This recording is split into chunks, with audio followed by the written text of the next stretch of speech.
Alors, on part pour la dernière séance de cette université d'automne 2024 qui a été assez riche en interventions, en débats, en discussions. Ce matin, nous avons dit que sortir de l'euro, c'était possible, même nécessaire.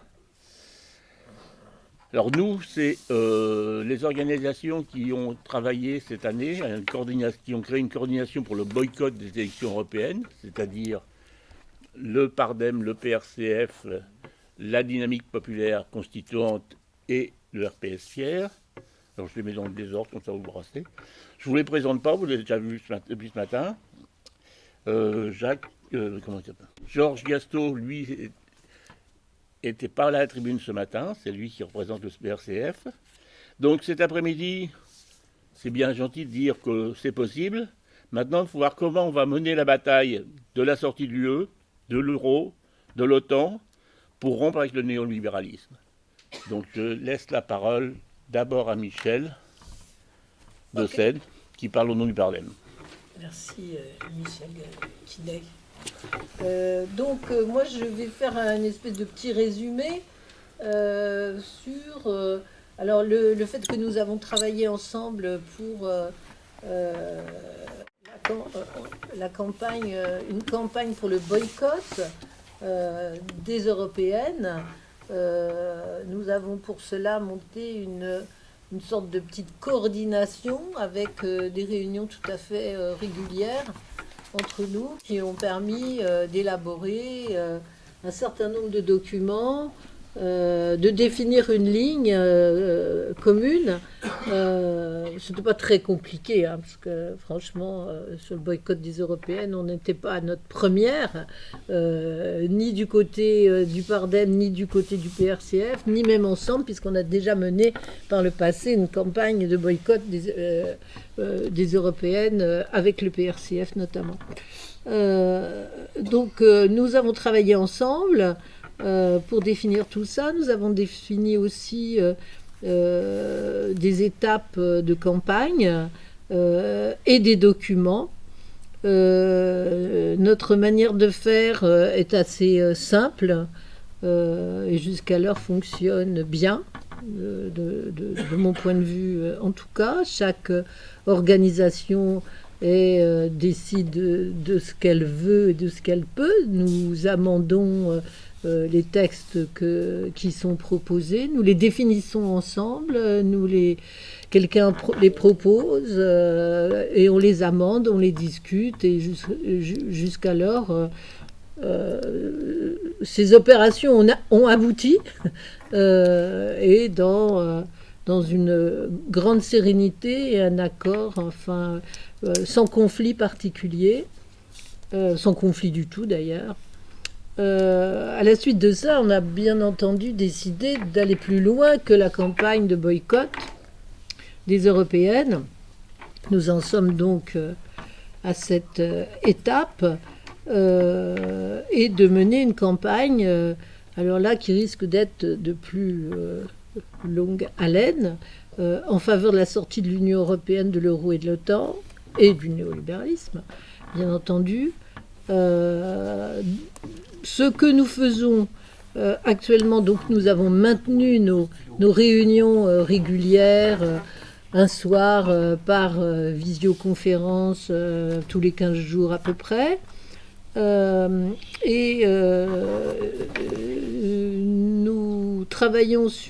avons travaillé sur un texte d'appel pour un référendum, appelant à un référendum avec une discussion très intéressante. Je n'entrerai pas dans le détail pour le moment, mais de la formulation. Est-ce qu'il faut faire un appel, une pétition pour un référendum pour la sortie de l'Union européenne, de l'euro, de l'OTAN, etc. Est-ce qu'il faut poser la question autrement ? Ça, c'est pour que ce soit... que ça veuille dire la même chose, sans être aussi frontal que ça. Voilà.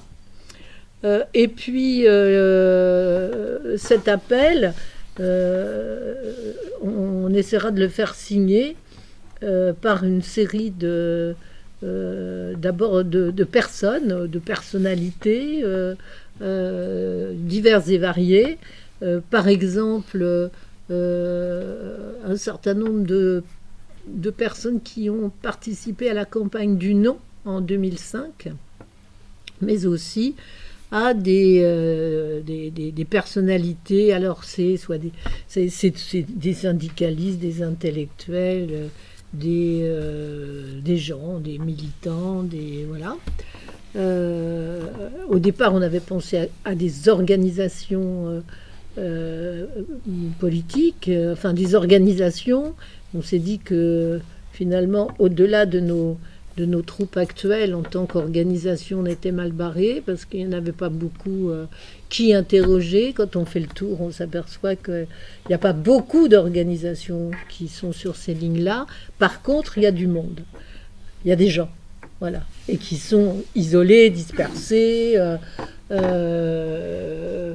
ou qui participent à un certain nombre d'activités à un moment donné, des réunions publiques, des déclarations, des tribunes, des machins, etc., mais qui sont un peu, qui ne sont pas automatiquement organisés. Hein. Et donc, on est parti là-dessus pour le moment, et on en est à mettre en commun, à chercher... non pas de l'avenir en commun, non pas un programme de l'avenir en commun, mais des signataires. Voilà là où nous en sommes. Donc ça, c'est du concret. Ensuite, en 2005, il y a quand même, en 2025, il y a quand même donc les 20 ans du non au traité constitutionnel européen, et donc qui mérite d'être célébré de manière active et militante, puisque c'est la dernière victoire du peuple, globalement, depuis c'est l'accumulation des défaites. Mais cette victoire de 2005 a été évidemment arrêtée par l'adoption du traité de Lisbonne par le Congrès. Mais cette expérience victorieuse, on va le dire comme ça, en tout cas ponctuellement victorieuse, a été le fruit d'actions collectives, et notamment de la création d'un collectif pour le référendum et pour le non au référendum, qui a été initié par Attaque France, à l'époque où Jacques en était le président. Et donc nous avons encore les contacts, enfin en tout cas les informations de tous ceux qui ont participé à cette campagne, et nous nous disons que ça mérite d'être ça vaut le coup d'être utilisé. Pourquoi ? Parce que parmi les signataires de l'époque, les organisations de l'époque, il y en a qui s'en souviennent, qui avaient finalement la CGT sur la ligne d'arrivée, hein, qui avait dit non, qui s'était prononcé pour le non. Il y avait le Parti communiste français, il y avait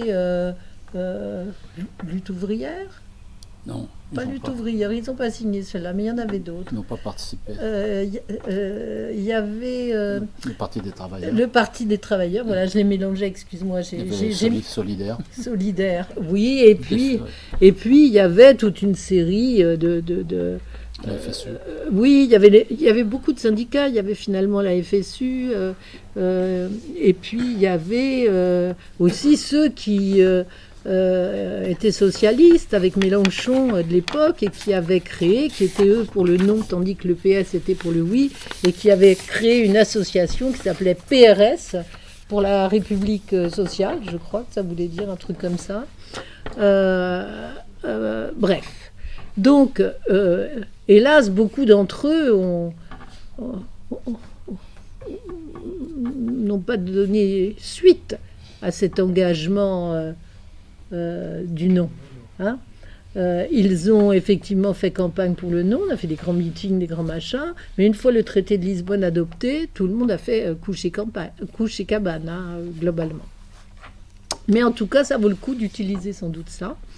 et en tout cas de rappeler, de remettre en mémoire, et pour ces organisations-là de leur rappeler, et même pour les nouveaux adhérents depuis 20 ans, et la nouvelle génération qui ne sait peut-être pas que finalement, il y a 20 ans, mais le Parti communiste français était pour le non au traité constitutionnel européen.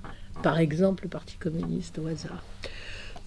Nous envisageons donc de rendre public cet appel de signataires et nous envisageons d'organiser une réunion publique avec des signataires, obtenir des tribunes dans des journaux, d'organiser un événement public type colloque, rencontre, séminaire, enfin je ne sais même pas comment ça peut s'appeler, avec des rescapés du non, voilà.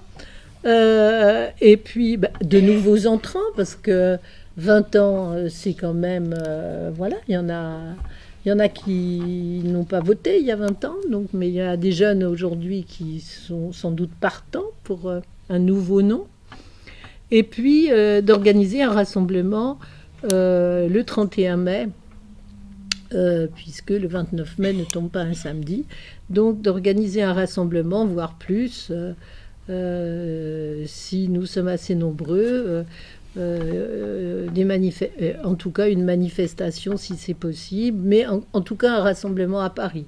Évidemment, ça suppose qu'il y ait aussi des actions au niveau local, départemental, régional. Il nous faudra une série d'argumentaires, il nous faut des tracts, il nous faut enfin une vraie campagne. Voilà, on va faire une campagne pour le non à notre... alors pour un référendum, en tout cas pour demander un référendum, et on s'exprimera à ce moment-là pour un nouveau nom en s'appuyant sur ce qui s'est produit entre 2005 et 2025. Donc c'est une aventure, humaine d'abord, et surtout c'est une tentative de permettre à des personnes, à des individus de se rattacher à quelque chose de collectif et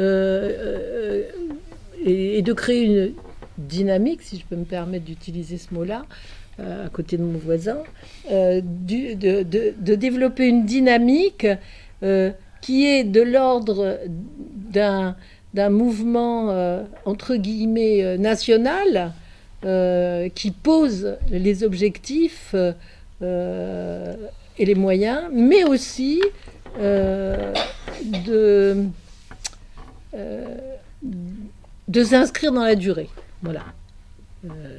Je ne peux pas en dire plus que ça aujourd'hui, mais ça pose les intentions et les moyens dont on souhaite se doter. On avait déjà un site internet pour la campagne du boycott, un site commun, et on aura un site commun pour cette opération référendum. Alors, on n'a pas d'illusion sur le fait que Macron va nous accorder un référendum. Les circonstances ne sont pas les mêmes qu'en 2005, mais peu importe. D'une certaine manière, pour le moment, peu importe. Ce qui importe, c'est que ça grandisse. Voilà. J'ai fini. Merci Michel. Georges, tu peux intervenir en nom de Pierre. Eh bien, d'abord, merci à vous tous qui êtes là, et spécialement donc au Pardem qui organise cet important événement.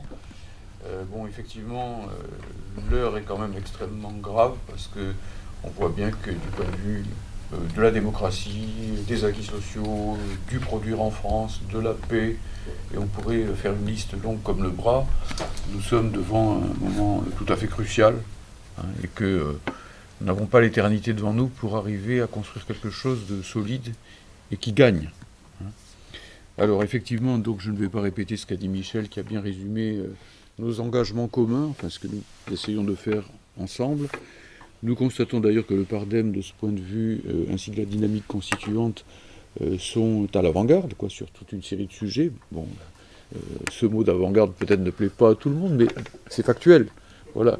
Donc effectivement, nous sommes preneurs de toutes ces actions qui sont proposées, et notamment de ces actions plurielles, puisqu'effectivement, il faut tenter de remettre en place ce que le Parti communiste auquel j'ai appartenu dans une autre vie appelait un rassemblement populaire majoritaire.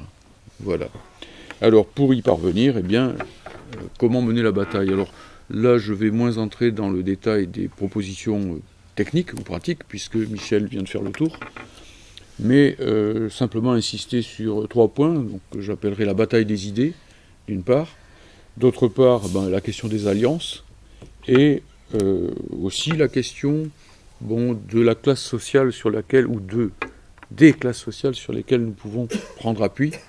Et pour nous, évidemment, militants communistes, ça signifie comment faire entrer dans la bataille de façon centrale le monde du travail et plus spécialement encore la classe ouvrière, dont nous pensons qu'elle existe toujours. Bon. Alors la première des choses, c'est la bataille des idées. Alors la bataille des idées, déjà, il y a eu beaucoup de choses qui ont été dites aujourd'hui.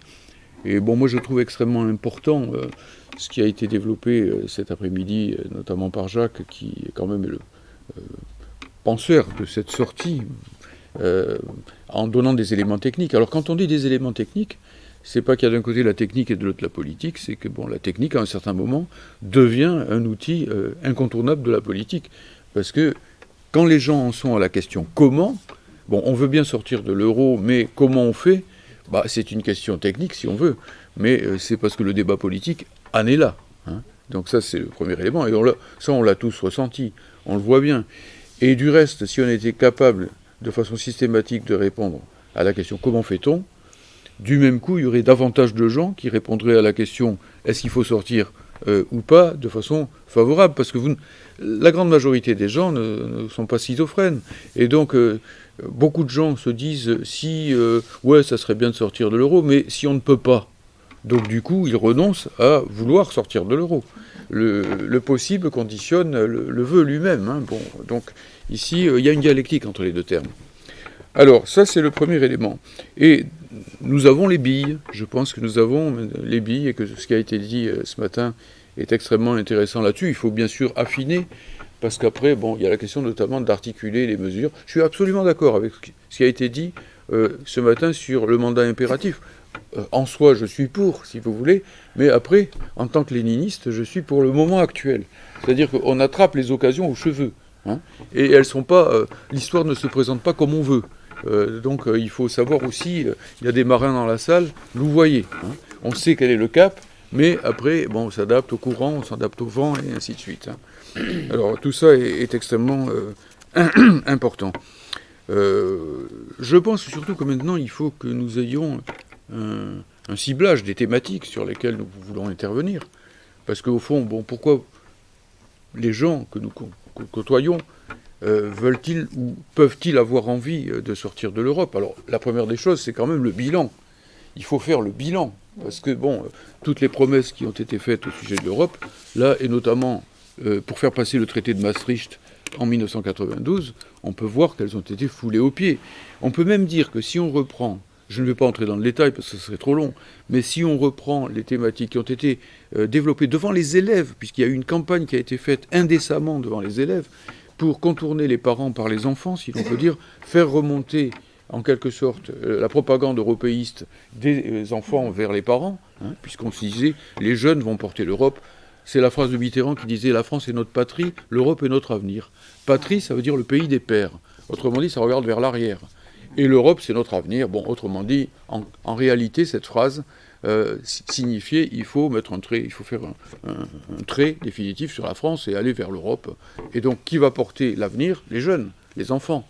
On leur disait l'Europe de l'emploi, l'Europe de la prospérité, l'Europe de la fraternité, l'Europe de la paix, l'Europe de la démocratie. On peut prendre toutes ces rubriques, et l'une après l'autre. Je crois quand même que quand on fait le point avec tout au moins les personnes qui n'ont pas directement profité de cette énorme arnaque, et qui sont quand même très majoritaires dans le pays, objectivement très majoritaires, quoi qu'elles aient dans la tête. on peut quand même leur dire, ah bon, c'est plus démocratique qu'avant le traité de Maastricht ou qu'avant... maintenant, vous trouvez que c'est démocratique? La preuve en est que la France est dans une épouvantable crise politique, que tout le monde voit bien qu'il y a une crise de la légitimité énorme dans le pays. Hein. Donc à partir de là, qui ne voit pas dans le pays qu'il y a au minimum, pour employer les termes de l'adversaire, une crise de la démocratie? Bon, du manque de démocratie en réalité. Mais eux, ils disent une crise de la démocratie. C'est eux-mêmes qui le disent, c'est pas nous. Donc l'argument ici, il est quand même facile à trouver. L'Europe de la paix, bon, écoutez, on n'a jamais été dans une situation aussi grave, quoi qu'il se passe. Hein, même si il ne devait rien se passer de spécial, il n'empêche que, depuis l'élection de Trump en particulier, j'ai le sentiment, il faudra voir si ça se confirme ou pas, naturellement, mais que la zone des tempêtes se déplace, si l'on peut dire, pour parler le langage qui était celui des Chinois dans les années 60. Et bon, les États-Unis vont en guerre, etc. Oui, mais bon, là, si jamais Trump voulait une petite accalmie sur l'Ukraine, en tout cas, on peut dire que Ursula von der Leyen et que, on en a parlé ce matin, hein, donc la Commission européenne, sont plus va-t-en-guerre que jamais. Hein. Armée européenne, bon, mise en place aussi de toute une série de moyens militaires provocateurs à l'égard de la Russie. Parce que bon, là où il s'installe, en quelque sorte, c'est visiblement dans une posture qui signifie épaule contre épaule.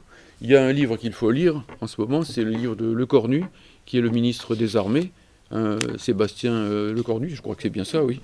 Parce que quand je dis ce nom comme ça, je me demande si c'est vraiment le sien. Mais bon, en effet, dans l'affaire, c'est plutôt nous, les cornus.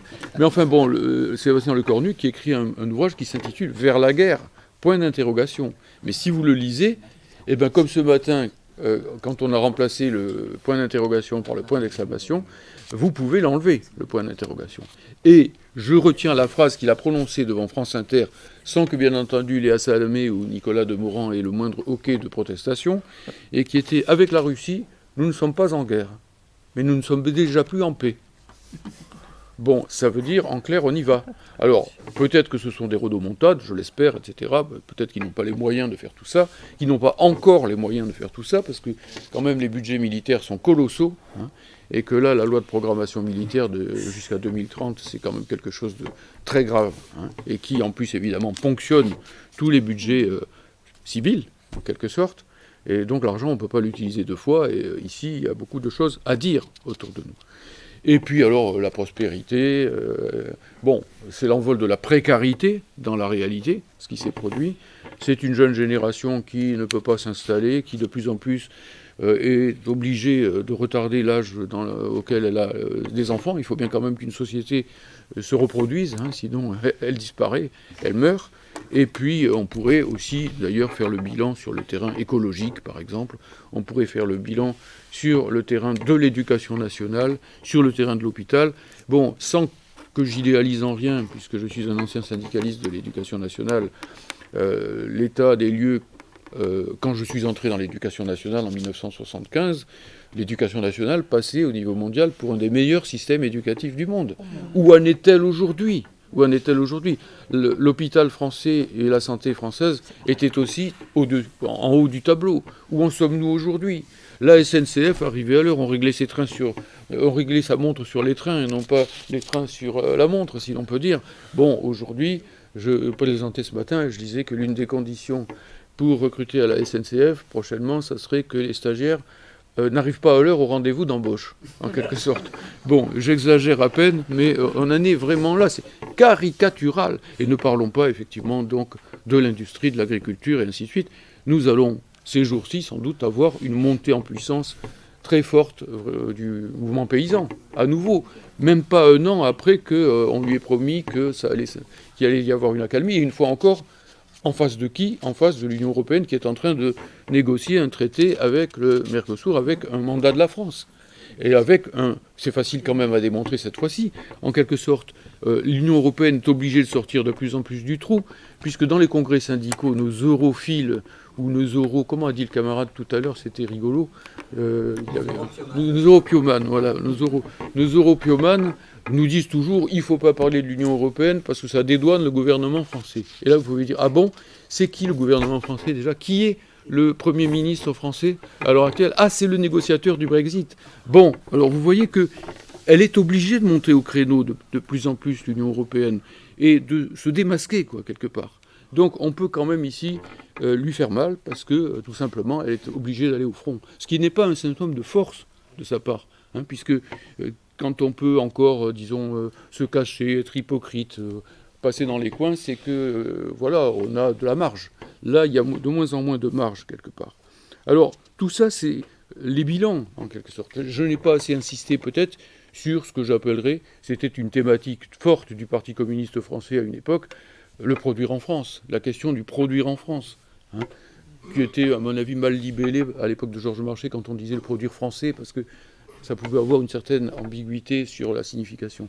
Produire en France, agriculture, mais aussi, bien sûr, industrie. Où en est l'industrie? C'est quand même facile de voir, parce que malgré tout le baratin de Macron sur le Choose Friends et compagnie, hein, que nous avons chaque année, ou en faisant, en quelque sorte, en baissant la culotte, pardonnez l'expression, devant les investisseurs capitalistes étrangers, eh bien on voit bien que pour finir, bon d'accord, il arrive, en payant beaucoup, en distribuant l'argent public, à attirer quelques capitaux publics, en démolissant les acquis sociaux et ainsi de suite, mais que par contre, eh ben, Michelin est en train de partir, que Renault, Peugeot, etc., enfin tous les fleurons sont en voie de délocalisation, bon, etc., et que donc ici, c'est vraiment, disons, abandonner la proie pour l'ombre, hein, quelque part.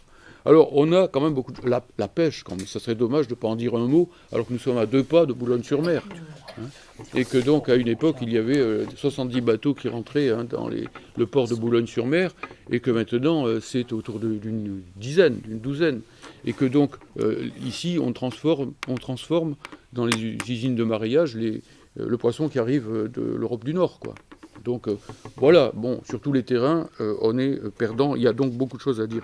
Et puis quand même, je m'en voudrais, je change de casquette occasionnellement en tant que président de l'association Courriel, de ne pas dire un mot sur le fait que l'Europe, qui se prévalait au départ de le grand brassage des peuples, la diversité, et viens chez moi et j'irai chez toi, et nous allons nous enrichir de nos cultures réciproques, etc., l'Europe est en train d'imposer petit à petit, enfin l'Union européenne, hein, entendez bien, la langue anglaise comme étant la langue unique. Ça va venir très très vite, puisque d'ores et déjà l'exécutif européen a décidé, sur mandat de qui, personne ne le sait, et de toute façon il n'y a pas un député européen qui lève le doigt pour demander que ce soit discuté, eh bien que l'anglais devait devenir la langue de travail unique, en réalité, de la Commission européenne, du Parquet européen et de la Cour des comptes européenne.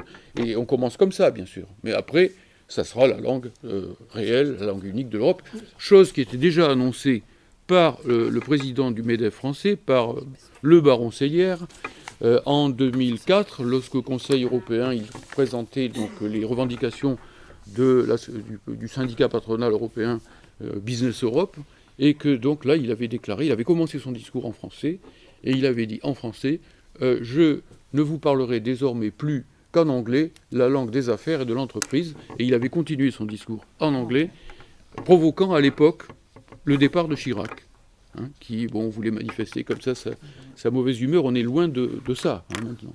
Maintenant, au contraire, c'est Macron qui parle en anglais quand il va à l'étranger, et même quand il parle en France.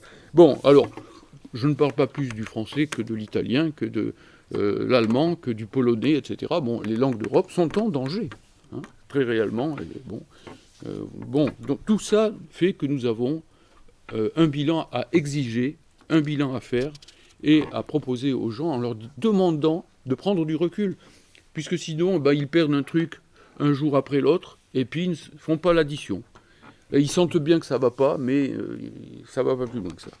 Alors, sachant tout cela, maintenant, la question est celle de savoir quelles alliances nous pouvons mettre en place pour pouvoir renverser la vapeur. Alors, je reviendrai plus largement sur le monde du travail par la suite, parce que je crois que c'est quand même pas quelque chose qu'on peut traiter comme un élément parmi d'autres. C'est central. Donc ici, j'insisterai davantage sur la façon dont nous pouvons nous adresser à ce monde du travail. Mais il n'y a pas que le monde du travail, évidemment, d'une façon plus large, parce que d'une façon directe ou indirecte, je dirais que 90% de la population française est impactée par cette construction européenne. Alors il y a, idéologiquement parlant, il y a ce que j'appellerais, alors mais pas au sens où M. Philippot ou Marine Le Pen veulent donner, que veulent donner à ce nom ces gens, les patriotes, les gens qui tiennent tout simplement à la souveraineté du pays, qu'il faut distinguer bien entendu des nationalistes. Alors nous, au PRCF, mais vous aussi j'imagine, vous mettez une barrière forte entre ces gens-là qui défendent leur pays et les racistes. C'est tout à fait autre chose, et là pour nous c'est une ligne rouge. On ne veut rien avoir à faire avec les racistes, tout bonnement aussi, pas seulement pour des raisons morales, mais parce que tous ces partis racistes ou xénophobes d'Europe sont aussi des européistes en réalité.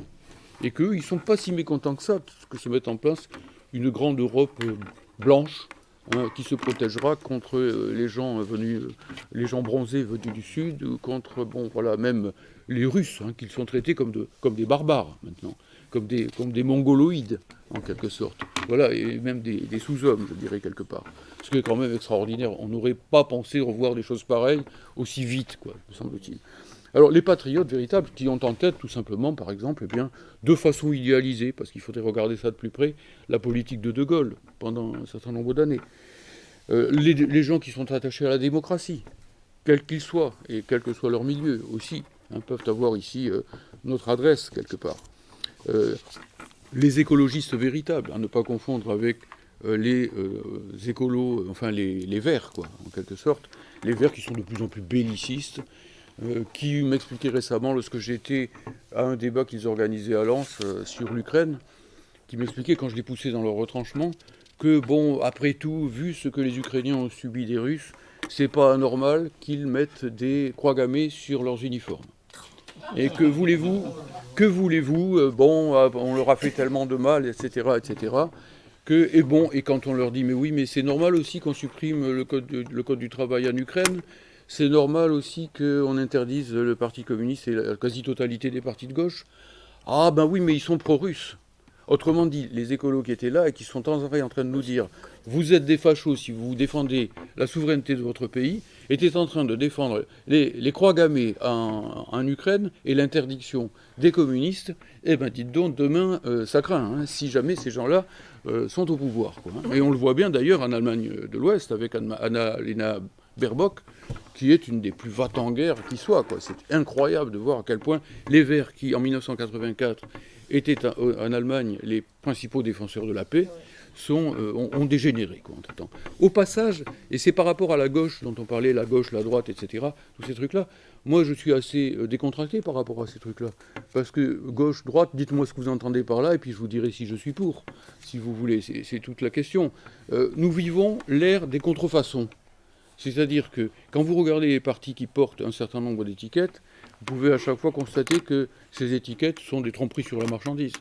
Et que, je le dirais, Fabien Roussel est aussi communiste que Olivier Faure est socialiste, aussi socialiste pour Olivier Faure que, comment s'appelle-t-il, le chef de Wauquiez est gaulliste, et ainsi de suite. Bref, ce sont des contrefaçons, quoi.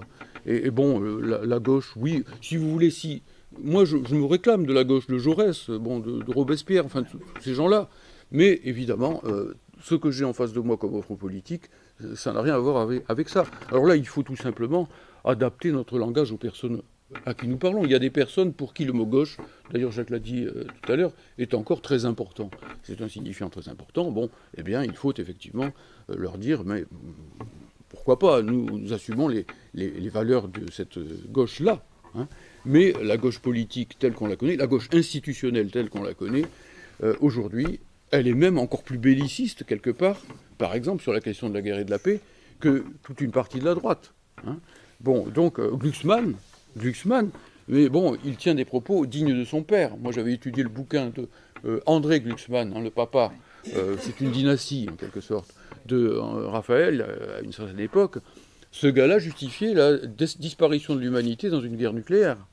Il expliquait nommément, mais précisément, que pour défendre les valeurs occidentales contre l'ogre soviétique qui voulait envahir toute l'Europe, qui menaçait le monde entier, etc., on a vu combien l'Union soviétique était capable d'envahir le monde entier, d'ailleurs, entre-temps, si vous voulez. Mais enfin, passons. Les jugements politiques qui étaient à la base de tout ça étaient tout simplement absurdes, du point de vue de l'estimation des rapports de force. Mais en plus de ça, il expliquait qu'il y avait une phrase qui disait « Je préfère je préfère succomber, irradier avec mon enfant que j'aime, c'est-à-dire le petit Raphaël, là, celui qui lui a succédé, plutôt que de l'imaginer entraîné dans une Sibérie mondiale. Hein. Bon, effectivement, et ça voulait dire quoi? Ça voulait dire quoi, sinon, tout bonnement, que, bon, voilà, une bonne guerre avec l'Union soviétique, on peut s'en débarrasser, y compris au prix d'une guerre mondiale nucléaire.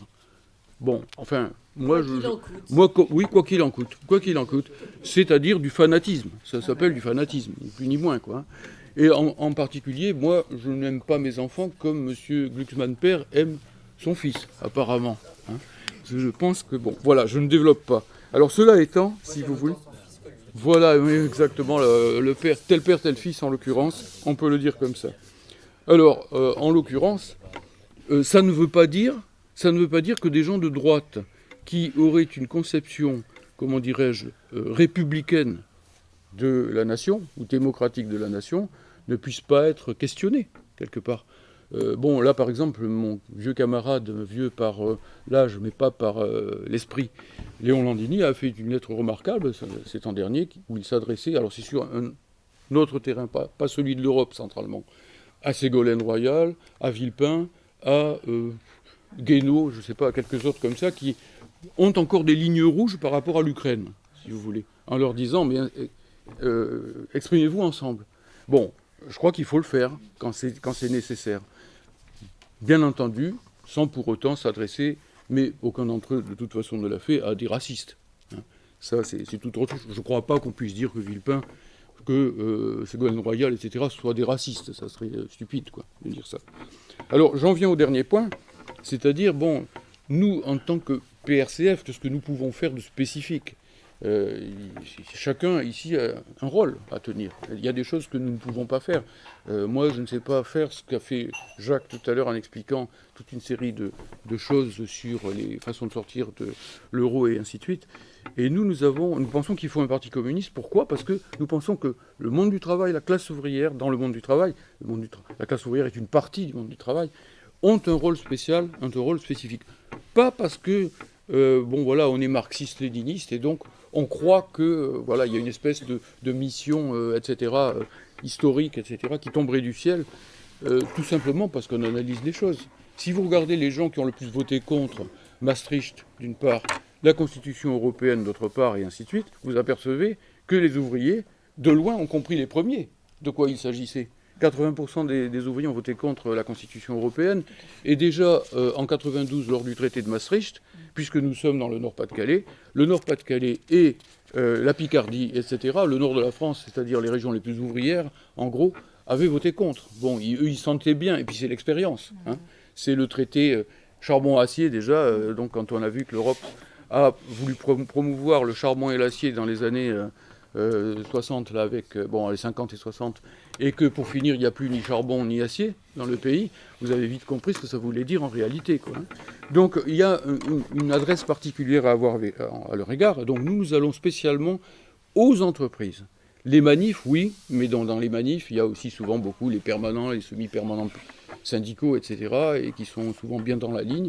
Il faut le faire quand même parce qu'il faut les arracher à l'emprise de ces états-majors euro-formatés, hein, qui sont complètement alignés sur l'Europe et qui d'ailleurs les payent dans une large mesure. Si vous regardez l'ancien secrétaire général de la CGT, Martinez, par exemple, il a longtemps été un permanent de la CES. Hein. Donc à partir de là, tous ces gens-là, il faut aller aux manifs, il faut continuer d'aller aux manifs, mais il faut surtout aller, enfin en tout cas pour nous, je ne dis pas que tout le monde doit le faire, mais aux portes des boîtes, aux portes des entreprises. Parce que, tenez, tout simplement, les boîtes, elles sont menacées par les délocalisations. Et les délocalisations, l'outil principal pour les mettre en place, pour faciliter les choses au patronat, c'est quand même l'Union européenne, et c'est l'euro, et c'est aussi les questions de compétitivité dont on a parlé ce matin. Aller aux entreprises publiques aussi, parce que, EDF... la SNCF, etc., c'est aussi cette classe ouvrière au sens large du terme. Hein. La classe ouvrière aujourd'hui, c'est pas seulement les ouvriers. Mais donc, eux, c'est la privatisation. Euro-privatisation, euro-délocalisation, ça marche ensemble. Il y a des passerelles entre eux. Ça va systématiquement ensemble. D'ailleurs, le grand capital français, bien souvent, quand il ferme une boîte en France ou qu'il récupère son pognon quelque part, ce qu'il exige, c'est évidemment des privatisations en contrepartie. Par exemple, celle des autoroutes. parce que comme ça, il a une rente de situation, il peut ponctionner de l'argent et il n'a plus à s'embêter à produire quoi que ce soit, hein, dans un premier temps, tout au moins. Et après, la dette de la France, ample, démesurément, et on vient nous dire qu'il faut serrer la ceinture pour les travailleurs, alors qu'en réalité, la dette, elle a été créée pas seulement par des manipulations financières, mais aussi tout simplement parce qu'un pays qui ne produit plus rien et qui importe tout est un pays ruiné à terme, hein. Donc on a un travail important à faire, et aussi un travail syndical. On essaye de faire quand même ce travail dans les syndicats, parce que dans les syndicats, il y a un climat nouveau dont il faut prendre bien conscience, et qu'on a vu par exemple au dernier congrès de la CGT, qui a été extrêmement agité, où les militants de la CGT n'ont pas été loin d'en venir aux mains, hein, et où la direction sortante, pour la première fois dans l'histoire de la CGT, a été virée avec un grand coup de pied au derrière, même si c'est pour mettre en place, à mon avis, derrière, une direction qui n'est pas meilleure. Mais bon, oui, parce qu'ils n'ont pas, voilà, mais pour la première fois, il y a eu quand même, depuis longtemps, une insurrection, une véritable insurrection autour de syndicalistes rouges, je dirais. Alors ces syndicalistes rouges, il faut quand même vraiment s'adresser à eux, parce qu'ils ils retournent à la lutte des classes, et donc ils ont dans la tête, en gros, l'idée d'une opposition classe contre classe, les travailleurs contre les dominants, les dominés contre les dominants, ça ils l'ont. Mais bon, l'Union européenne, ils ne la voient pas forcément tout de suite dans le paysage.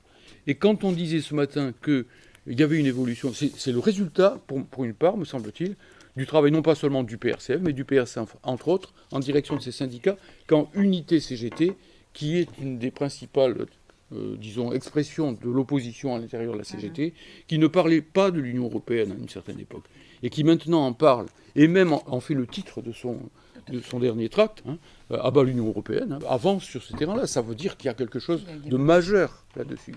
Bon, alors on a effectivement ici à prendre en compte aussi l'aspect mondial de ce retour en force de la classe ouvrière. On ne l'observe pas assez. Le monde diplomatique a enfin fait 2 pages sur la classe ouvrière américaine, parce qu'elle remue beaucoup ces temps derniers, mais nous, là, nous revendiquons par contre un rôle de vigie, si l'on peut dire, dans cette affaire-là, parce que ça fait déjà 2 ans, 3 ans même, qu'on voit des grèves extrêmement intéressantes et même souvent victorieuses et très combatives qui se développent partout. Le point de départ, c'est les grèves en Inde. En Inde, il y a eu, contre les lois néolibérales de Modi, il y a eu des mouvements extrêmement importants d'ouvriers et de paysans qui sont entre les deux, quoi, qui sont des paysans ouvriers, si l'on peut dire, quelque part, avec des centaines de millions de gens qui ont entouré New Delhi, etc. Et ils ont gagné. Hein. Bon, en gros, ils ont gagné, comme on peut gagner en restant dans le même cadre, quoi. Il y a eu les grèves des États-Unis, donc effectivement, John Deere, les tracteurs, hein, les Dockers, Stellantis, Chrysler en particulier, Boeing tout récemment, et même, chose intéressante qu'il faut voir, parce que le prolétariat, il a de périmètre plus large qu'avant, en fait, contrairement à ce qu'on nous dit, quand on voit notamment les scénaristes d'Hollywood, effectivement, qui font grève également pour empêcher que l'intelligence artificielle soit utilisée pour les privés d'emploi. C'est une grève intéressante quand même, hein. Bon, et il n'y a pas que ça. En Angleterre, j'étais récemment en Allemagne et j'ai rencontré des syndicalistes, bon, anglais, c'est comme ça que ça se passe aujourd'hui, enfin, écossais plus exactement, qui disaient qu'ils ont vu les plus grandes grèves depuis l'époque de Thatcher. Même si c'est très difficile de faire grève en Angleterre, parce qu'il y a des lois draconiennes contre la grève, en réalité. Mais ils l'ont faite, hein. Et souvent, les gens qui dirigeaient ces grèves n'étaient pas des syndicalistes travaillistes traditionnels, pépères, quoi, si vous voulez. Hein, et certains d'entre eux affichaient la faucille et le marteau. En Angleterre, quoi. C'est pas évident du tout. Mais c'est le cas. Et je pourrais continuer le tour du monde. Samsung en Corée du Sud, il n'y a pas si longtemps que ça. Et c'est pas donc, vous le voyez, une entreprise archaïque. Bon, c'est quand même le capitalisme de pointe, etc., etc. Le Bangladesh, le Québec. Au Québec aussi, récemment, il y a eu des grèves extrêmement intéressantes. Et qui plus est, liées à la revendication de souveraineté du Québec. C'est pas un hasard complet, disons, de ce côté-là. Je pourrais multiplier, mais j'arrête là. Le dernier point par rapport à cette classe populaire, quoi, en gros, c'est ce que j'appellerais la jeunesse populaire. Parce que, bon, la classe ouvrière, elle est dans les entreprises, mais elle n'est pas que dans les entreprises. Il y a aussi cette masse de jeunes qui sont précarisés, qui vont d'un petit boulot à un autre, ou qui tout simplement traînent, hein, et ne font pas grand-chose. Alors, bien entendu, c'est une une catégorie de la population qui n'est pas facile, parce qu'elle est très courtisée, et pas par les gens qui ont les meilleures intentions, loin s'en faut. Mais n'empêche que si on n'y va pas, qui ira, hein, et qu'il ne faut pas négliger que ces gens-là, alors d'une part, ils s'aperçoivent quand même que dans le système actuel du capitalisme mondialisé, dont l'UE est une pointe avancée, il n'y a pas d'avenir, quoi. Il n'y a pas d'avenir. Il ne faut pas oublier qu'une masse de gens dans le monde a moins de 30 ans. Hein, que bon, la jeunesse du monde, on dit à une époque que le communisme était la jeunesse du monde, je crois même qu'on pourrait presque inverser, quoi. La jeunesse du monde, non pas, et le communisme, puisque ça ne voudrait pas dire grand-chose, mais à ce côté désormais suspicieux à l'égard du néolibéralisme, à l'égard de l'Union européenne, etc. etc. C'est diffus, c'est pas clair. Hein, tout ça ne prend pas forme dans les têtes, mais c'est notre rôle d'essayer de leur donner une certaine orientation. Et c'est là que précisément, bon, nous avons eu quelques succès ces temps derniers, c'est-à-dire que nous avons créé la jeunesse pour la Renaissance communiste en France. Et que nous avons un nombre important de jeunes, maintenant, extrêmement battants, qui ils vont au choc, en quelque sorte, sur toute une série de questions, et ça a été une bataille interne, pour les gagner d'ailleurs un petit peu, dans un premier temps, à l'idée qu'il fallait aussi qu'ils assument le patriotisme. Parce que ça n'allait pas de soi, étant donné que dans la jeunesse, il y a aussi ces idées de l'internationalisme flou, hein, en quelque sorte, et du supranationalisme confondu avec l'internationalisme. Mais bon, ils le comprennent petit à petit. Hein, et c'est une bataille qui peut être, à mon avis, gagnée. Donc, au final, je ne peux pas développer plus largement ce qui a été dit sur les BRICS, ce qui a été dit sur toutes sortes de moyens qui peuvent exister à notre époque pour sortir de cette mélasse, et de ces sables mouvants plutôt, plus que de cette mélasse. Hein. Ça existe. Hein. Bon, il faut qu'on prenne des points d'appui qu'on n'avait pas il y a un certain temps encore, et donc là, je crois que nous avons les moyens de le faire. Je conclurai... Ah oui, puis surtout quand même ne pas oublier, ce matin, Jacques parlait de la nécessité, ou cet après-midi, de recruter des gabelous, des douaniers, etc., des gens comme ça. Je parlais du ministère des Finances. Il y a aussi des ministères stratégiques. Moi, en tant que léniniste, je ne m'occupe pas que de la classe ouvrière. Je m'occupe aussi des appareils d'État. Parce qu'il y a aussi bien des choses qui se jouent là-dedans. On a besoin d'alliés là-dedans. Il faut que dans le ministère des Finances et dans des endroits de ce genre, on puisse compter sur des gens qui soient capables, effectivement, d'abord de prendre le relais quand ça sera nécessaire. Deuxièmement, effectivement, de mettre en place techniquement tout ce qui est nécessaire pour contrôler les capitaux, etc., etc. Il faut aussi qu'on parle d'une manière non méprisante, me semble-t-il, justement, hein, si on veut dépasser un certain clivage gauche-droite un peu facile, avec les militaires. Avec les militaires. Bon, on ne peut pas simplement rester à « Monsieur le Président, je vous fais une lettre » et à l'antimilitarisme primaire. Bon, voilà, il y a aussi des gens dans l'armée qui en ont marre de travailler en anglais, par exemple. L'armée française travaille en anglais maintenant. Quelle humiliation, quand même. Et par ailleurs, effectivement, n'est plus autonome, puisque c'est l'OTAN, donc les États-Unis, qui commandent. Donc il faut pouvoir aussi s'adresser à eux, trouver les mots justes, sans pour autant, bien sûr, cesser de se démarquer de tous ces secteurs très réactionnaires, hein, qui peuvent exister aussi dans l'armée, qui peuvent être racistes, fascistes, etc. Ça existe aussi. C'est une lutte, et il faut y aller doucement, peut-être, mais y aller quand même. Je conclus en disant qu'effectivement, donc, l'une des grandes batailles, ça sera celle du référendum. Bon, Michel a suffisamment développé pour que je n'aille pas plus loin. Et surtout, effectivement, donc monter en puissance pour que la campagne sur ce référendum et la campagne sur le non à l'Union européenne, coïncident avec la montée en puissance vers des actions fortes pour le 20e anniversaire du non. Ce 20e anniversaire du non, là, du non populaire, hein, j'allais dire du non de gauche, comme on disait à l'époque, mais il n'était pas que de gauche, en effet, du non populaire, disons, à la Constitution européenne, je pense qu'on peut arriver à faire quelque chose de relativement fort. En un mot, je sens, mais nous sentons tous que c'est possible. Hein. Et donc après, évidemment, il s'agit de voir si on aura les capacités d'organisation, les capacités d'initiative, etc., pour le faire. Mais bon, ça, la réponse, c'est notre travail. Voilà. Merci, Georges.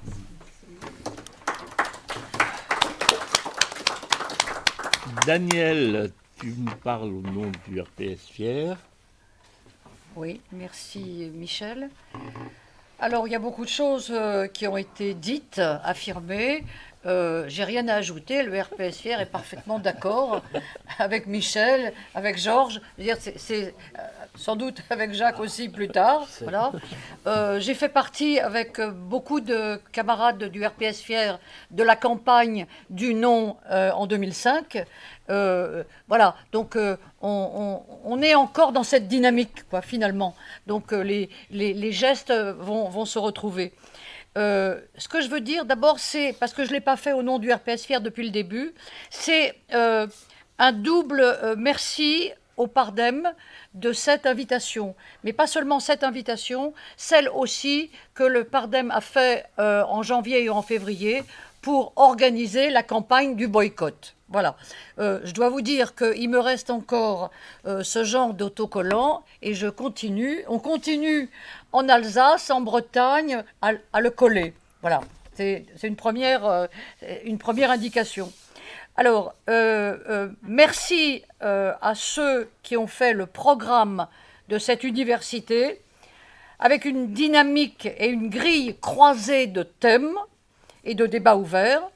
Donc, une université constructive, après la campagne du boycott, qui se lance maintenant avec la coordination, avec laquelle on a travaillé depuis le mois d'avril, quasiment, avec la même coordination pour une campagne du non à l'UE, l'euro et l'OTAN. Alors, je dis l'OTAN avec un peu de force, puisque on serait peut-être à deux doigts de la guerre si on écoute Van der Leyen, voilà, qui vient d'inventer, c'est la première fois que ça arrive, un ministre de la Défense. Voilà, c'est nouveau.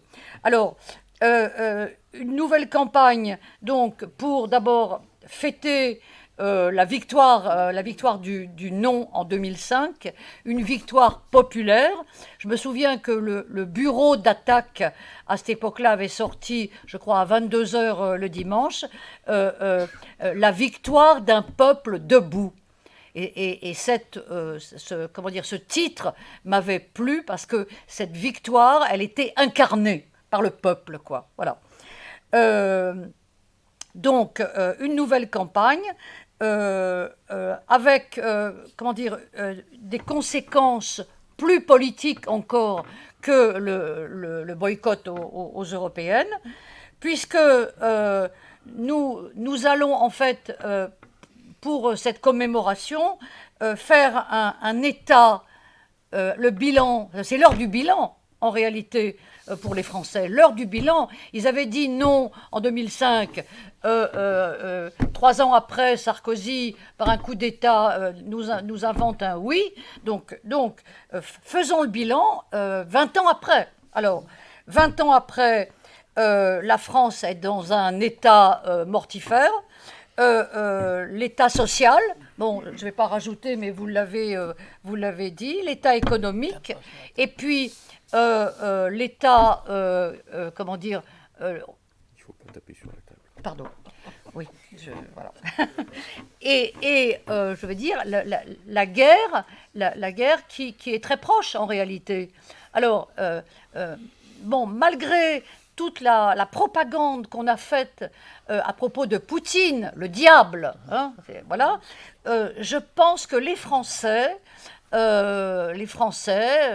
franchouillards, etc., sont beaucoup plus patriotes qu'on ne croit et beaucoup plus pacifiques qu'on ne croit. Donc je pense que l'Europe de la paix qui devient l'Europe de la guerre, je crois que ça ne leur plaît pas du tout. La France du chômage, la France de la suppression des services publics, de la suppression quasiment de la sécurité sociale, etc., ça ne leur plaît pas du tout. Donc, et ce qu'ils n'ont pas encore bien découvert, on en a parlé hier, c'est le saut fédéral, où là, on ne va plus demander quoi que ce soit comme autorisation à la France, on a déjà commencé un peu à le faire, mais là, voilà, et on va décider pour nous. Voilà.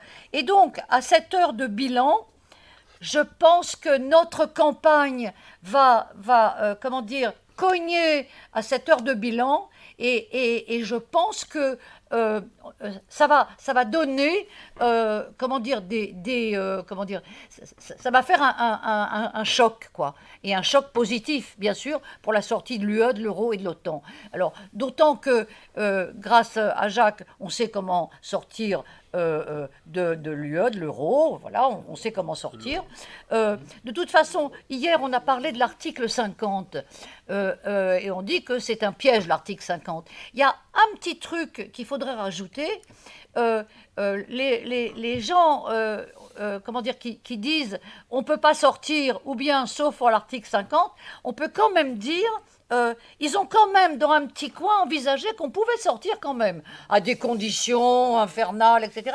Mais il y a donc il y a une possibilité. Alors à nous de peut-être monnayer autrement, de sortir autrement. Donc je crois que cette campagne, elle ne peut être que positive pour la France, pour les Français. Parce que, je veux dire, le saut fédéral, si on y arrive, c'est la mort de la France. Alors, excusez-moi, je suis communiste, mais aussi patriote. Bon, donc, comment dire, je pense que cette campagne, elle peut être puissante, mais je pense qu'il y a aussi autre chose. Tout à l'heure, Gilles disait, on peut, au lieu d'opposer peut-être gauche-droite, on peut peut-être opposer dominé-dominant. Et nous, en RPS-FR, on a tendance à dire, il y a les mondialistes et il y a les indépendantistes. Voilà. Mais sans oublier le programme du CNR. Hein, en réalité, voilà. Donc il va falloir que notre coordination, peut-être, s'élargisse pour qu'on ait cette puissance. Bien sûr, pas n'importe comment, on en a un peu parlé, évidemment, mais il y a des tas de gens qui sont isolés, qui pensent la même chose que nous, et donc à nous de récupérer et de créer un front. Un vrai front populaire. Je m'arrête là. Merci Daniel.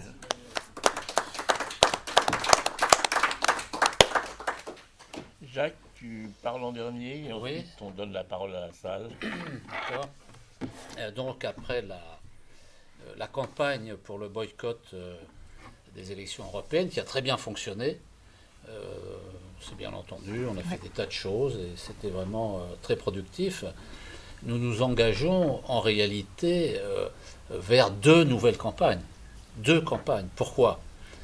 Parce qu'il y a la première campagne autour du 20e anniversaire de la victoire du non au référendum de 2005 et il y a la campagne pour la sortie de l'Union européenne et de l'euro.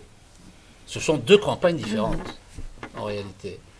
Parce que la première campagne articulée autour du 20e anniversaire de la victoire du non en 2005, c'est une campagne qui vise non pas à sortir de l'Union européenne, le référendum ne porte pas sur la sortie de l'Union européenne et de l'euro. Le référendum, il sert à restaurer les mécanismes démocratiques, puisque la question c'est: souhaitez-vous que la France reste dans le système actuel de l'Union européenne? Ça veut dire que des gens qui veulent rester dans le système de l'Union européenne peuvent soutenir cet appel parce qu'ils souhaitent clarifier la situation, la présence de la France dans le système. Ils voteront oui s'il y a un référendum, mais finalement, ils peuvent contribuer à la restauration de ce mécanisme démocratique. Ça, c'est la première chose que l'on déduit de cette démarche autour de cette demande de référendum. Donc, c'est extrêmement large, avec l'objectif, bien entendu, de rassembler un certain nombre de signataires des signatures populaires. On va lancer cet appel dans la population, avec des signatures, si on peut, sur les marchés, dans les entreprises, par Internet, etc. Mais en même temps, une série de personnalités, entre guillemets, voire d'organisations, avec lesquelles on pourra peut-être manœuvrer par la suite. C'est-à-dire que si on a un éventail assez large de signataires qui ressemblent aux signataires de 2005, peut-être que l'on pourra faire quelque chose avec ce groupe, le structurer et leur proposer, discuter avec eux pour voir si, après le 29 mai 2025, après ce 20e anniversaire, il y a quelque chose qui peut être fait pour aller au-delà de ce référendum et s'engager peut-être plus clairement, plus exactement, sur la sortie de l'euro et de l'Union européenne. En tout cas, ça permettra d'identifier des forces, des individus et des groupes qui peut-être pourront par la suite participer à la seconde campagne. Alors cette première campagne, donc, autour du référendum du 20e anniversaire du référendum, s'appuyait sur le nom. D'ailleurs, la question telle qu'elle est formulée invite les signataires à dire j'ai voté non en 2005, je vote non en 2025, puisque je ne veux pas que la France reste dans le système de l'Union européenne. Et dans cette première campagne, il y a déjà la seconde campagne, puisque nous, on propose que tous les citoyens qui considèrent que la démocratie, que ce vote de 2005 a été volé, et qu'il s'agit que le traité de Lisbonne est frappé d'illégitimité, qu'il est caduc en quelque sorte, politiquement, et qu'il faut donc clarifier la situation. Et clarifier la situation par un nouveau référendum sur l'appartenance de la France ou non à l'Union européenne. Et à partir de l'argument selon lequel, premier argument, c'est en effet que le référendum, le traité de Lisbonne, enfin le traité constitutionnel européen est sorti par la grande porte du référendum en 2005 et qu'il rentre par la petite fenêtre du Congrès sous la forme du traité de Lisbonne, métamorphosé en traité de Lisbonne. Mais c'est la même chose. C'est exactement la même chose. Le traité de Lisbonne et le traité constitutionnel européen, c'est la même chose. Or, cette constitution européenne, le traité constitutionnel européen avait vocation à imposer une constitution. Le traité de Lisbonne, de facto, est un texte constitutionnel. Il est d'ailleurs dans la Constitution française, dans le titre 15. Et donc, nous pouvons nous mettre d'accord avec des tas de gens sur l'idée que toute révision constitutionnelle doit être soumise à référendum, pas par le Congrès. C'est la raison pour laquelle il est parfaitement cohérent avec les processus démocratiques qui devraient s'appliquer quotidiennement, de soumettre à référendum le traité la présence de la France dans le système de l'Union européenne. Donc ça, disons que c'est une démarche qui peut certainement rassembler très largement, et on va le voir assez vite puisqu'on a dressé une liste de personnalités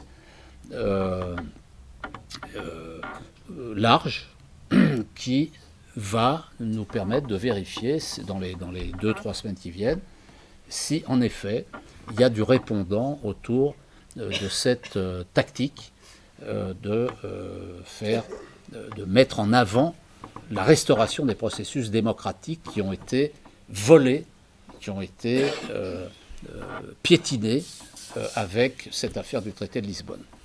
Alors la deuxième campagne, celle-ci plus frontale, concernant la sortie de l'Union européenne et de l'euro, je ne sais pas comment ça va se faire, on n'en a pas encore vraiment parlé, mais il va falloir qu'on commence à réfléchir à tout ça.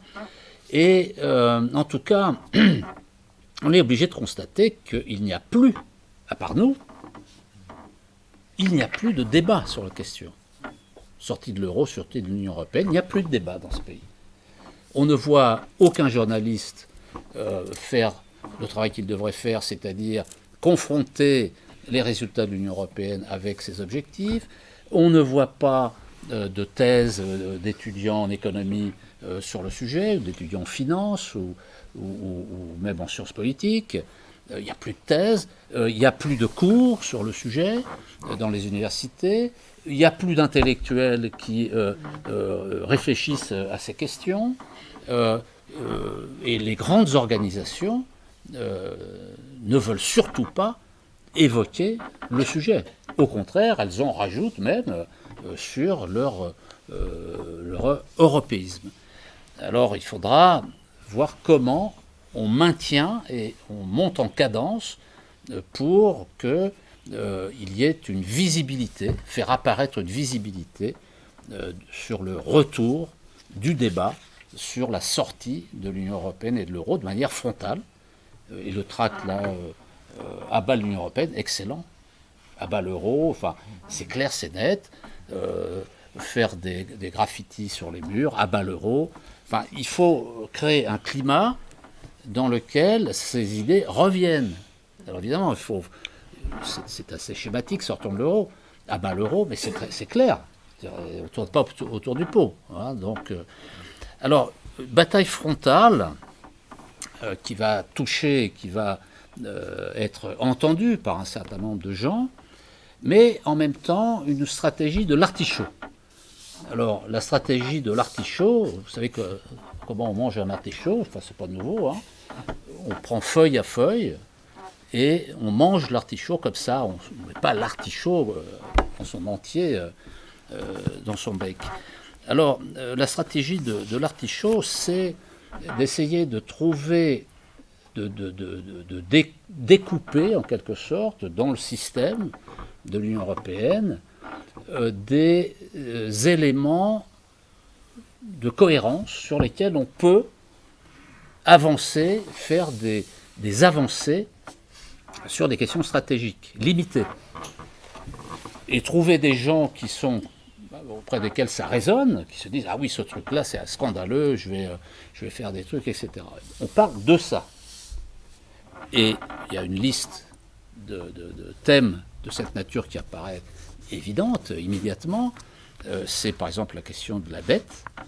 La question de la dette, parce qu'en ce moment, c'est le bombardement sur la dette publique. Pourquoi ? D'abord, ils ne nous disent pas, ils refusent de dire l'origine de la dette, mais l'essentiel de la dette, c'est la politique de l'Union européenne de 2008 qui a sauvé les banques. Il faut rappeler que c'est l'État qui a sauvé les banques en 2008 par les fonds qui ont été investis. Mais les fonds, ils viennent d'où ? Ils viennent de création monétaire, de l'endettement public. La deuxième raison de la dette publique française et des autres, c'est les efforts faits par l'État au moment de la crise du Covid, tous les financements pour sauver les entreprises, pour maintenir les salaires, le travail à temps partiel, etc. Il y a eu des fonds considérables qui ont été mis là-dedans. Et puis, il faut ajouter que c'est l'abandon des politiques, c'est livrer les finances publiques au marché, puisque on peut parfaitement financer la dette publique par la création monétaire, par des emprunts nationaux. Balladur avait fait ça, il avait osé faire ça, hein, l'emprunt Balladur, c'était un emprunt national. C'est-à-dire, on emprunte auprès des résidents français. C'est pas un emprunt international sur les marchés financiers. On peut s'appuyer sur l'épargne française. L'épargne française, c'est entre la première au monde et la deuxième au monde. Traditionnellement, le taux d'épargne va des fois au-delà de 20% du PIB. C'est énorme. On a une épargne absolument énorme en France. Et donc, cette épargne, elle est dans le livret A pour une partie, mais le livret A, ils veulent le casser. Mais la logique du livret A, le financement du logement social, peut être étendue au financement de l'hôpital public. Ça, dans le passé, d'ailleurs, ça a été utilisé pour financer les écoles de la Troisième République, etc., le livret A. Bon, on a des instruments tout à fait intéressants. Et donc, on peut lancer une campagne pour que la Banque de France achète les obligations de l'État, c'est-à-dire la monétisation d'une partie de la dette. Il y a de plus en plus de gens qui se disent, ben oui, au lieu de payer il y a quand même plus de 50 milliards d'euros de frais d'intérêt, ce qu'on appelle la charge de la dette. La charge de la dette. C'est le budget de la défense. Non mais attendez, on donne l'équivalent du budget de la défense au marché financier. On peut s'en passer. Tous les ans, on peut s'en passer. Ouais, tous les ans, on peut s'en passer par une monétisation. Alors évidemment, on n'a pas besoin tout de suite de dire qu'il faut sortir. Oui, mais ça, les traités d'intérêt, etc. Travaillons d'abord sur cet aspect tout à fait qui paraît évident. Ben oui, on peut faire autrement sur la question de l'endettement public. Un autre sujet, c'est les traités de libre-échange qui portent sur les questions agricoles et industrielles et aussi les services. Mais ça monte à mort, le rejet des traités de libre-échange, le rejet du Mercosur. D'ailleurs, la France elle-même ne veut pas la signature du Mercosur. Mais on peut aller bien au-delà. Dans le domaine de l'agriculture, la France était excédentaire traditionnellement sur le plan du commerce agricole. Elle est déficitaire aujourd'hui. C'est inimaginable. C'est vraiment... mais pour nous, c'est la conséquence, on doit montrer que c'est la conséquence des politiques de l'Union européenne et des traités de libre-échange. Et qu'il faut qu'il y ait... Alors, évidemment, après, la critique qui vient, c'est oui, mais alors, l'alternative, c'est le protectionnisme. Ben, en partie, oui, c'est le protectionnisme. Mais nous, on avait travaillé là-dessus beaucoup. En fait, il faut une vision universaliste, internationaliste. C'est-à-dire que la question du commerce international doit s'inscrire dans une vision internationale, puisqu'il s'agit de faire du commerce international. Et donc, remettre sur la table la charte de la Havane. On avait fait beaucoup de progrès sur le sujet, c'est retombé. Qu'est-ce que c'est, en deux mots, la charte de la Havane? C'est quand il y a eu les accords de Bretton Woods au lendemain de la Seconde Guerre mondiale, il y a eu la création de la Banque mondiale et du FMI, reconstruction et réorganisation du système monétaire et financier, mais il y avait un troisième paquet qui était le paquet du commerce international. Et les négociations se sont tenues à la Havane et ont débouché sur une charte en 1948 qui s'appelle la charte de la Havane, qui visait à créer l'OIC, l'Organisation internationale du commerce. Et alors, évidemment, il y avait l'idéologie libre-échangiste à l'intérieur, mais il y avait un mécanisme keynésien à l'intérieur qui est le principe de l'équilibre de la balance des paiements. Et ça, c'est fondamental. C'est fondamental parce que ça veut dire quoi? Ça veut dire qu'on fait du commerce avec tout le monde, mais le commerce est régulé pour qu'aucune des parties ne soit en excédent ou en déficit structurel. Si un pays est, par exemple, en France, on est en déficit sur la balance commerciale agricole, on a le droit de mettre en place des barrières douanières, des écluses, permettant de revenir à l'équilibre. C'est-à-dire on ne cherche pas à conquérir des marchés. On négocie pays par pays, produit par produit, pour qu'il y ait un équilibre de la balance des paiements par produit. Ou alors on peut accepter, par exemple, avec certains pays anciennement colonisés, On peut accepter un déficit commercial parce qu'on va acheter plus chez eux par choix politique. Voilà, ça ouvre le débat. Mais c'est quand même énorme. On peut gagner beaucoup de gens à cette idée. Alors, il y a le domaine agricole, il y a le domaine industriel. Sur les délocalisations, c'est quand même terrible de voir comment les syndicats sont à l'os là-dessus. Parce que, en fait, il faut aborder... En fait, les travailleurs sont isolés. Ils font grève, ils brûlent des pneus, et puis après, ils perdent. Sur le champ, ça fait 30 ans que ça dure quand même, ce truc-là. Les syndicats n'ont toujours pas compris. C'est-à-dire que pour briser l'isolement des travailleurs, il faut inscrire et montrer qu'il y a des perspectives qui dépassent l'entreprise et que l'on peut parfaitement, par des décisions politiques, résoudre ces questions.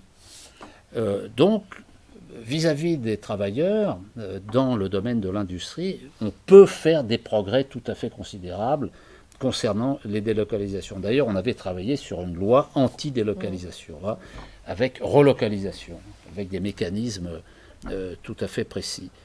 Il y a la démocratie, les compétences exclusives, les 5 compétences exclusives que j'ai énumérées, qui sont dans le traité de Lisbonne, article 3, mais c'est un scandale. On peut les prendre une par une, et on peut, sur les frontières, pour commencer, mais la remise en vigueur des frontières est quelque chose de très populaire. Ben, il faut y aller. Il faut y aller. Il faut faire des pays. Alors, l'idéal serait d'avoir, comme une certaine période, des organisations de masse spécialisées. Voilà. Organisations, des brigades de douane, mais des gens qui sont passionnés par les questions de frontières, qui vont organiser des luttes pour la restauration des frontières, l'embauche de douaniers, etc., etc. Donc, une bataille sectorisée sur les compétences exclusives. Il y a du mou, il y a de la marge, et on peut avancer énormément, je pense, dans ces secteurs. Et puis pour terminer, la guerre. Alors, je ne sais pas s'il faut dire que Poutine est à la Russie ce que De Gaulle a été à la France, mais ça se discute. Ça se discute. En tout cas, l'Union européenne, c'est la guerre. Alors que c'était l'argument massif pour la construction, pour justifier la construction européenne. L'Union européenne pour dépasser l'égoïsme des nations, pour faire enfin la paix. Eh bien, la preuve est donnée qu'avec le financement de la guerre en Ukraine et d'Israël, l'Union européenne, c'est la guerre, nous on veut la paix. Donc, mis bout à bout, en menant ces luttes sectorielles, limitées, mais avec des objectifs extrêmement clairs et précis, les gens y vont recoudre, réorganiser les morceaux du puzzle et avoir une vision cohérente petit à petit. En tout cas, c'est le pari que l'on peut faire. Donc, je crois qu'on est parti sur des choses tout à fait intéressantes qui peuvent nous donner d'agréables surprises. Bien. Merci à tous les 4.